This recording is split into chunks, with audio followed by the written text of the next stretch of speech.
Хаза ма туадуна. Ей муъминдер, осы сендерге уәде етіліп жатқан мына сипат, мына 4 сипатқа ие болыңдаршы дейді. Осы аят сендерге арналсын дейді. Ол қандай? Ликулли ауабин хафиз. Әрдайым маған оралып тұрады қателіктерінен кейін. Қашан қарасам бір қателік жасаса орала береді маған, қайырыла береді. Раббым кешір дей береді. Хафиз.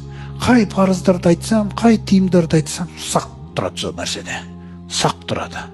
Нәпсісін жібермейді. Намаз деді ма намаз, харам деді ма харам. Екінші сипаты. Үшіншісі хушия рахмана бил гойби. Рахманды көрмей қорқады. Раббым естіп тұр ғой, Раббым көріп тұр ғой. Мына жерде бір жаңағы әдетпен бір нәрсені тыңдап жіберушем кезінде бір музыканы. Енді тыңдайды, Рахман көріп тұр ғой. Бір жарты сағаттан кейін қайтаран. Рахман көріп тұр ғой. Өшеге дейін Рахман естіп тұр ғой. Рахманнан көрмей қорқады. Ваджа аби қолбин муниб. Сөйтіп қиямет күні Аллаға тәубелі жүрекпен оралды. Егер осы нәрсе сендердің бойларыңда болса, удхулуха би салам дейді Алла келесі.